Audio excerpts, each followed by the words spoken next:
Now, Senator Harris says she's proud of her record as a prosecutor and that she'll be a prosecutor president, but I'm deeply concerned about this record. There are too many examples to cite, but she put over 1,500 people in jail for marijuana violations and then laughed about it when she was asked if she ever smoked marijuana. She blocked evidence. She blocked evidence that would have freed an innocent man from death row until the courts forced her to do so. And she fought to keep cash bail system in place. That impacts poor people in the worst kind of way. Okay, that was Tulsi Gabbard hammering Kamala Harris, catching Harris off guard at the 2019 debate, skewering Kamala Harris as a hypocrite. Tulsi Gabbard is now helping Trump prepare for the debate tomorrow night. Joining us now, Washington Post columnist Marc Thiessen. Marc, it's great to have you back on the show. So you heard that Tulsi Gabbard soundbite. What do you expect from the debate tomorrow night?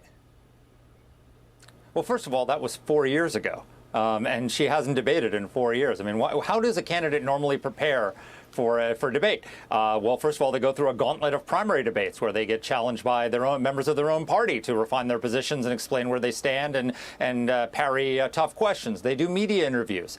They do press conferences. They go do town halls with voters, including independents and swing voters who might not necessarily be voting for them, as opposed to handpicked Democratic crowds. And they take tough questions and answer them. And Joe Biden did that in 2020. Trump has done that. This is how you refine your ideas. You give major policy addresses where you think through what you want to do as president. And Kamala Harris has done none of that. She's been in a cocoon, protected cocoon, for most of the vice presidency, and certainly ever since she gotten the nomination. And so when she did that interview on CNN, the one interview that she did, she fumbled the most obvious and simple question. Dana Bash asked her, "What are you going to do on day one as president?" And she just stammered and delivered a word salad. How can you not know the answer to that question? And how can you go into a debate and expect to do well when you can't answer that question? Yeah, how is she going to handle with the mics being muted if she tries to do jumbled word salad answers? I mean, reports are coming in. It seems her campaign is already downplaying the debate before it happens. She put up a policy platform that's long on political flannel and rhetoric. We see the same old tax credit ideas. She's talking about a federal crackdown on price gouging when nearly 40 states already do that. So it just seems like there's a real emptiness and a vacuousness to what's going on. How could they have put up a nominee who's not ready for prime time? Because they needed somebody who wasn't Joe Biden and where there wouldn't be a huge intra-party fight.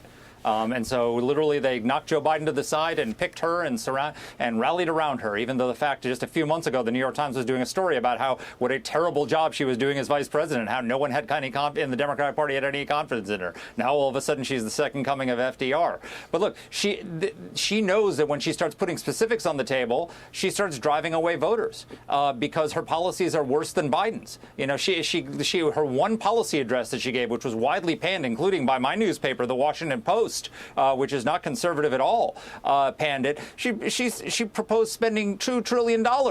That's how we got inflation in the first place, because when they spent a $2 trillion so-called COVID relief bill that injected so much money into the economy that it overheated it and raised prices. She wants to spend another $2 trillion.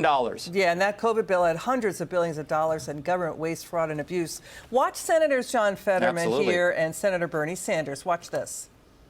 I also wanted to say that it's going to be a straight-up debate. She's going to do great, of course, but Donald Trump will be good, too. I mean, we can all remember he wrecked all of the Republicans. He's a good debater. But at the end of the day, I don't believe this debate's going to be definitive because it's going to come down to this choice, and it's going to be close.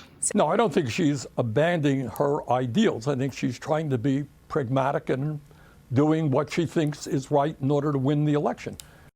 Okay, so flip-flopping is okay. It's doing what's right to win the election.